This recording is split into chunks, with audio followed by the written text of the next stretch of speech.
Hello दोस्तों, आपको बहुत बहुत स्वागत है आपके अपने चैनल एमपी ऑनलाइन स्टडी पर। जैसे कि आपको पता है कि रीजनिंग से रिलेटेड वीडियो अपलोड की जा रही, तो उसी से रिलेटेड आज का हमारा टॉपिक रहने वाला है, जिसमें मैंने आपको जो है अंग्रेजी वर्णमाला परीक्षण से रिलेटेड 2 वीडियो अपलोड की हुई है। फर्स्ट वीडियो में 3 नियम मैंने आपको बताए थे और सेकंड वीडियो में भी हमने 3 नियम किए थे। इस तरीके से 2 वीडियो में हमने 6 इंपॉर्टेंट नियम डिस्कस किए हैं। आज भी कुछ इंपॉर्टेंट 3 शर्तें हैं जिस पर आज हम डिस्कशन करने वाले हैं। इन शर्तों से रिलेटेड कई बार और अंग्रेजी वर्णमाला परीक्षण से लेकर कई बार एग्जाम में क्वेश्चन पूछ लिए जाते हैं और इस तरीके के क्वेश्चन जो स्टूडेंट होते हैं वो छोड़कर आते हैं। उसका कारण ये है कि इनकी जो शर्तें होती हैं वो बहुत डिफिकल्ट होती हैं, लेकिन इसको आज हम बहुत आसान तरीके से समझने वाले हैं ताकि इससे रिलेटेड आज के बाद आपका कोई भी कंफ्यूजन हो वो सारा दूर हो सके। तो सबसे पहले स्टार्ट करते हैं। मैं आपको 3 शर्तें बताता हूं। जैसे कि ऊपर क्या लिखा हुआ है, अंग्रेजी वर्णमाला। अंग्रेजी वर्णमाला में कितने शब्द होते हैं? 26 शब्द होते हैं। अगर आप 13 शब्दों को अलग कर दें और 13 अक्षरों को अलग कर दें और 13 अक्षरों को अलग कर दें तो दो आपकी पंक्ति बन जाती है ना। पहले 13 अक्षर अर्धांश कहलाते हैं। देखो, अर्धांश एक शब्द होता है, क्वेश्चन में पूछ लिया जाता है। पहला क्या कहलाता है? अर्धांश कहलाता है ना। और दूसरा भी क्या कहलाएगा? अर्धांश कहलाएगा। लेकिन कहाँ से? 26 में से 13 इस तरफ और 13 इस तरफ। लेकिन इसको क्या बोलते हैं? इसको बोलते हैं प्रथम अर्धांश और इसको क्या बोलते हैं? द्वितीय अर्धांश। इसको क्या बोलते हैं? द्वितीय अर्धांश। प्रथम अर्धांश और द्वितीय अर्धांश, ये क्वेश्चन आते हैं एग्जाम में। अब क्वेश्चन कैसा बनता है? जैसे कि ये प्रथम अर्धांश है, क्वेश्चन में बोल दिया जाता है, शर्त रख दी जाती है इस तरीके की कि प्रथम अर्धांश को पलटाने पर या प्रथम अर्धांश को विपरीत करने पर और द्वितीय अर्धांश को वास्तविक रखने पर। अब इसका मतलब क्या भाई? प्रथम अर्धांश को विपरीत करने पर, मतलब मैं पलटाऊंगा तो ये पलट जाएगा बिल्कुल, लेकिन कहां से? एम से ए तक। मतलब हमको ऐसा पलटाना है, शब्दों को परिवर्तित कर देना है। क्योंकि उन्होंने प्रथम अर्धांश बोला इसीलिए केवल हमने प्रथम अर्धांश किया। और द्वितीय अर्धांश में उन्होंने क्या कंडीशन रख दी कि द्वितीय अर्धांश वास्तविक होना चाहिए। वास्तविक मतलब जैसा है वैसा ही रखो, परिवर्तन मत करो उसमें कोई। ठीक है, तो जैसा है हमने वैसा ही रख देंगे। तो ये होगी एक कंडीशन। दूसरी कंडीशन ये बनती है कि उसमें बोल दिया जाता है कि प्रथम अर्धांश वास्तविक है, मतलब अब प्रथम अर्धांश में कोई परिवर्तन नहीं होगा, जैसा लिखा है वैसा ही रहने दो। लेकिन द्वितीय अर्धांश विपरीत है।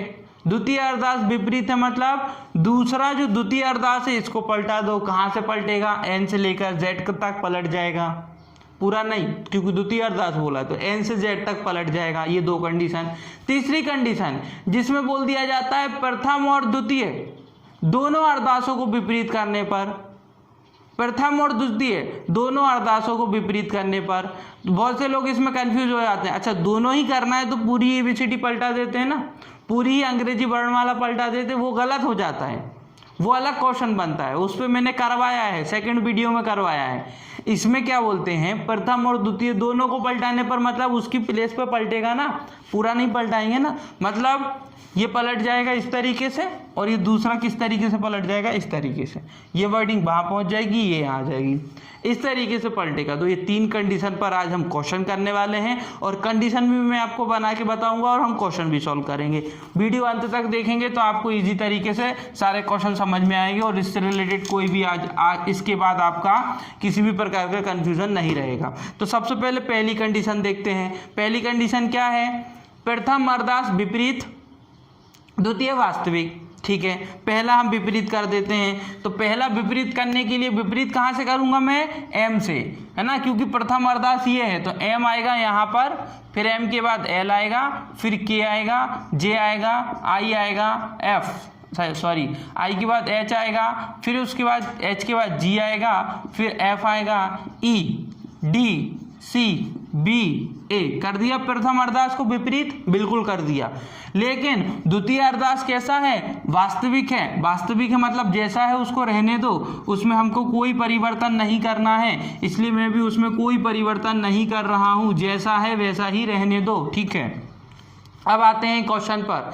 अब क्वेश्चन सॉल्व करना है, जो उन्होंने शर्त रखी है शर्त को पूरा करने के बाद क्वेश्चन सॉल्व करते हैं। हम कई बार क्वेश्चन सॉल्व करके आ जाते हैं, शर्त तो हमने उनकी मानी ही नहीं थी, तो क्वेश्चन कैसे सही हो जाएगा, है ना।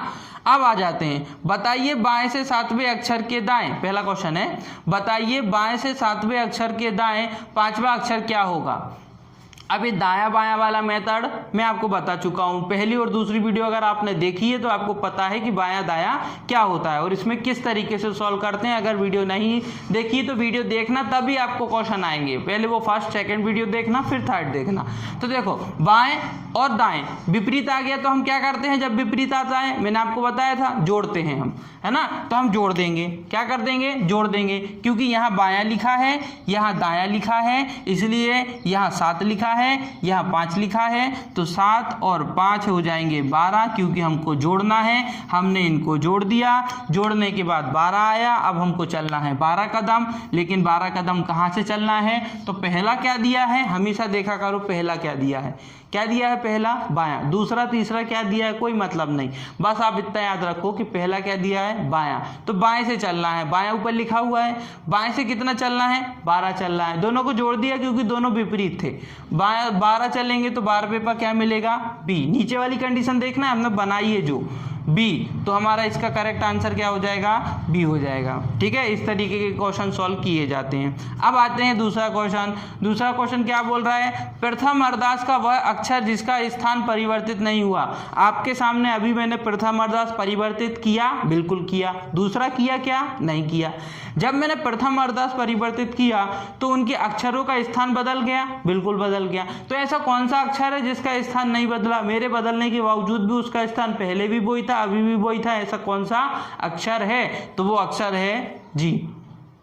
जी एक ऐसा अक्षर है ना, जैसे कि हम बात करें ABCDEFG, जी की अगर हम बात करें तो इसका स्थान पहले भी 7 था और अभी भी क्या है, 7 ही है।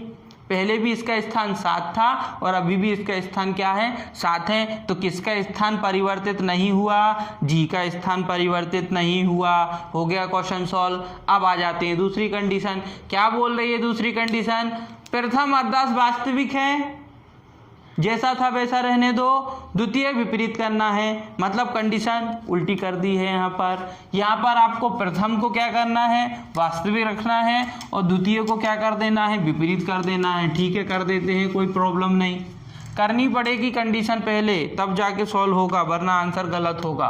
पहली वास्तविक रख दो, ठीक है। जो पहली है हमारी, मतलब प्रथम अरदास जो है उसको हमने कैसा रखा, उसको हमने वास्तविक रखा, ठीक है भाई। लेकिन दूसरी पलटानी है, द्वितीय को क्या करना है, विपरीत करना है। कर देते हैं, Z आ जाएगा YXW VUTSRQ PON, हो गया। हमने इसको कर दी विपरीत। अब क्वेश्चन पे आते हैं। क्वेश्चन क्या बोल रहा है, क्वेश्चन बोल रहा है कि प्रथम क्वेश्चन है, बाएं के 7वें अक्षर के दाएं 7वां अक्षर क्या होगा।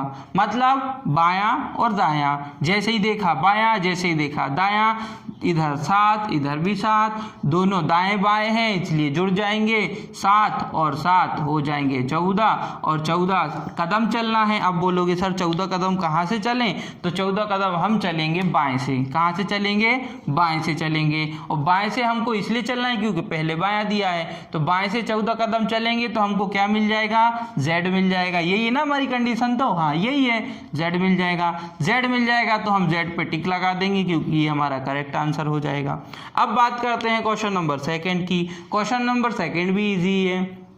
क्वेश्चन नंबर 2 कैसा है, ये भी हमारा इजी ही है ना। तो कैसे इजी है ये देख लीजिए। सबसे पहले आप ये देखिए कि दाएं से 14वें अक्षर, क्या लिखा है, दाएं से 14वें अक्षर के दाएं 5वां अक्षर क्या होगा। दोनों जगह दायां दायां, एक समान के लिए घटाया जाता है। मैं आपको पहले बता चुका हूँ, जब एक समान होगा तो हम घटाएंगे। दायां भी 14, दायां 5, दायां 14, दायां 5, तो 14 में से 5 घटा देंगे। हमेशा बड़ी संख्या में से छोटी संख्या घटाएंगे, तो 14 में से 5 घटाएंगे 9 आएगा। चलना कहाँ से है, 9 कदम तो चलना है, 9 कदम तो चलना है। चलना कहाँ से है, चलना दाएं से है। मैंने आपको बताया था जो पहले होगा वो रखा जाएगा। दाएं से चलो आप 14 कदम, दाएं से जब आप 14 कदम चलोगे, 9 कदम चलोगे, तो 1 2 3 4 5 6 7 8 9, आ गया 9, क्या आया 9 पर? 9 पर आया V, 9 पर क्या आया V, तो इसका करेक्ट आंसर क्या हो जाएगा? V हो जाएगा। इस तरीके से इस प्रकार के क्वेश्चनों को सॉल्व किया जाता है। अब बात करते हैं कंडीशन थर्ड। कंडीशन थर्ड क्या बोल रही है? प्रथम और द्वितीय दोनों ही अर्धांश को क्या करना है? आपको विपरीत करना है। दोनों ही अर्धांश को क्या करना है? विपरीत करना है। ठीक है, तो पहली तो अर्धांश तो मैं विपरीत कर ही चुका हूँ, दूसरी अर्धांश तो मैंने विपरीत ही लिखी हुई है ना, पहली भी विपरीत लिख देते हैं, है ना। पहली भी कैसे लिख देते हैं हम? विपरीत लिख देते हैं। ठीक है, तो उससे क्या होगा? दोनों ही उन्होंने विपरीत लिखने को कहा है, प्रथम और द्वितीय अर्धांश विपरीत। ठीक है, हम कर देते हैं, कोई प्रॉब्लम नहीं है। पहले को कर देते हैं सबसे पहले, दूसरी तो हमने की हुई है। क्या हो जाएगा? M L K J I H G F E D C B A। अब क्वेश्चन पर आते हैं। क्वेश्चन क्या बोल रहा है? बाएं से 8वें अक्षर के दाएं 8वां अक्षर क्या होगा?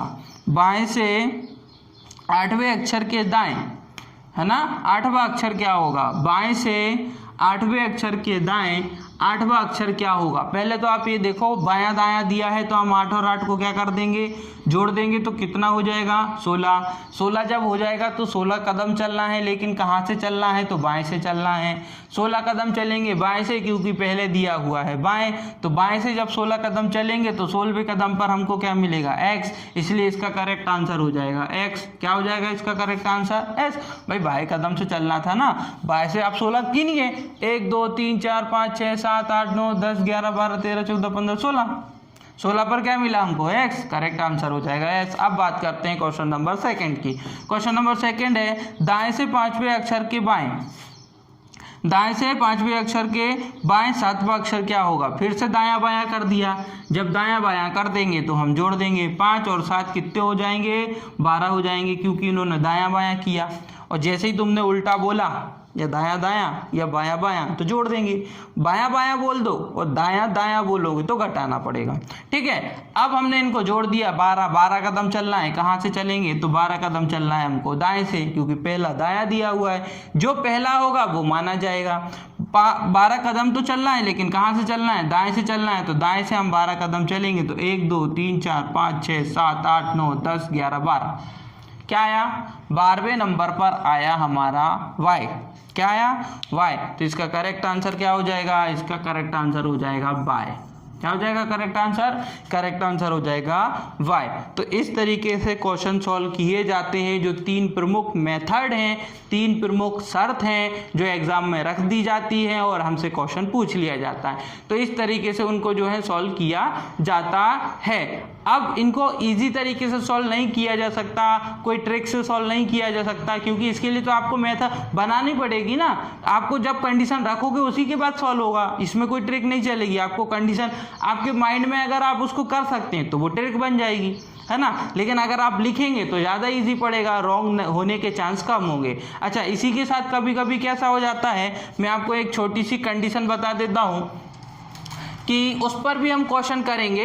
कभी अगर हम आगे क्वेश्चन सॉल्व करेंगे कई प्रकार के, इसमें आपको मैं क्वेश्चन बता दूंगा, तो उसमें जब हम वो क्वेश्चन सॉल्व करेंगे तो उसमें भी हम वो कंडीशन रखेंगे। वैसे बहुत सारे स्टूडेंटों के दिमाग में वो क्वेश्चन आया जरूर होगा कि सर आपने एक दायां बायां बता दिया, दायां बायां बता दिया, बायां दायां बता दिया, बायां बायां बता दिया, दायां बायां बता दिया, लेकिन क्या 2 ही आएंगे?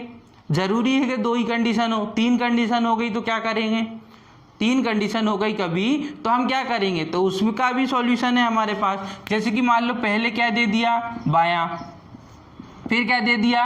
दायां क्वेश्चन में, और फिर क्या दे दिया? बायां, है ना। तो इस तरीके से आप खुद समझिए कि किसको जोड़ना है और किसको घटाना है। पहले हम क्या कर देंगे? पहले हम जोड़ने वाला काम कर लेंगे, फिर हम घटाने वाला काम कर लेंगे। पहले हम जोड़ने वाला काम कर लेंगे, फिर हम घटाने वाला काम कर लेंगे। इससे रिलेटेड भी क्वेश्चन मैं आपको करवा दूंगा, ठीक है ना। ये जो 3 मेथड आएंगी ना, जरूरी थोड़ी ना है कि 2 आए, 3 भी तो आ सकती है कंडीशन। तो 3 से रिलेटेड क्वेश्चन भी मैं करवा दूंगा, है ना। जो हम अब एग्जाम्पल करेंगे ना, तो उसमें मैं आपको वो सारी चीज़ करवा दूंगा। इसी के साथ अगर आज की वीडियो आपको पसंद आई हो, वीडियो में अगर आज की वीडियो आपको समझ में आई हो तो कमेंट ज़रूर करें, हमको आपका क्या रिस्पॉन्स है वो ज़रूर बताएं। साथ ही साथ हमारी वीडियो को लाइक करें, चैनल को सब्सक्राइब करें, सब्सक्राइब किया हो तो बेल आइकन दबाएं ताकि आने वाली सारी वीडियो का नोटिफिकेशन आपको प्राप्त हो सके। ओके दोस्तों, thank you, thanks for watching.